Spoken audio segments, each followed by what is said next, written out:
Hello, welcome to Go English Story. Let's get started. A night I won't forget.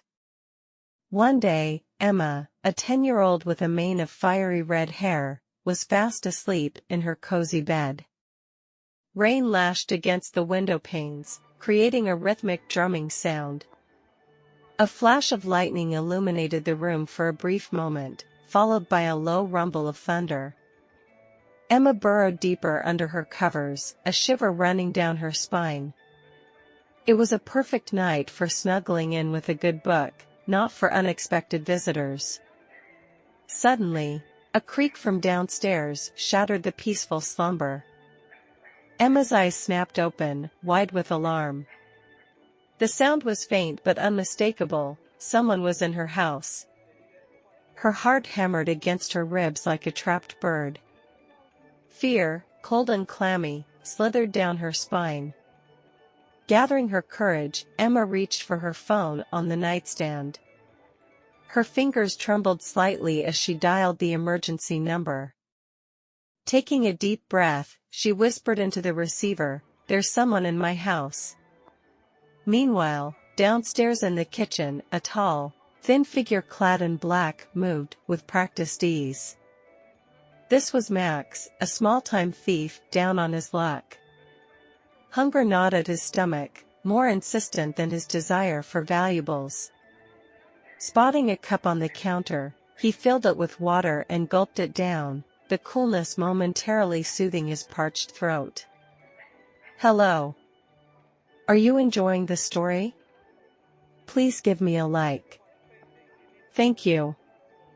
His stomach rumbled again, a loud, undignified sound in the quiet of the night. Max sighed. Stealing food wasn't exactly part of his usual routine, but desperation had a way of altering your moral compass.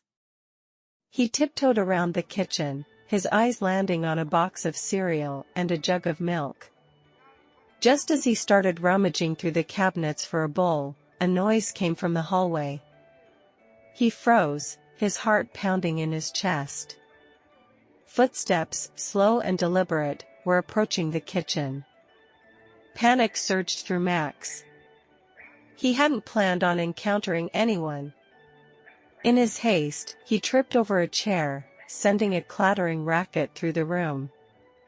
That's when the door creaked open and Emma, armed with a frying pan, the closest weapon she could find, peeked in. They stared at each other, wide-eyed and equally terrified. Emma, expecting a hardened criminal, saw a skinny, nervous man with worry etched on his face. Max, expecting a fierce defender, saw a small girl, clutching a frying pan. The tension in the room was thick enough to cut with a knife. Then, something unexpected happened. They both burst into tears. Emma, relieved that the intruder wasn't a monster, let out a shaky sob. Max, overwhelmed by his predicament, crumpled onto a chair, tears streaming down his face. After a few moments of tearful silence, Emma, ever the pragmatist, wiped her eyes and spoke. "What are you doing in my house?" Her voice trembled slightly, but her fear had subsided, replaced by a flicker of curiosity. Max sniffled and mumbled, "I just needed a toothbrush.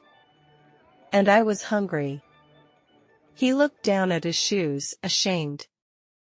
Emma, surprised by his answer, considered this for a moment. Seeing his disheveled clothes and tear-streaked face, a wave of sympathy washed over her. She wasn't sure what had driven him to break into her house, but it was clear he was desperate.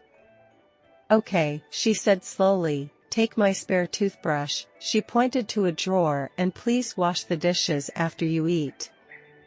She wasn't condoning his actions, but she couldn't ignore the obvious need. Max looked up, astonished. He hadn't expected such unexpected kindness. A small smile tugged at the corner of his lips. He mumbled a thank you and started cleaning up the mess he'd made. Just then, the police sirens wailed outside, cutting through the night. Emma had dialed 911 on speakerphone and forgotten to hang up.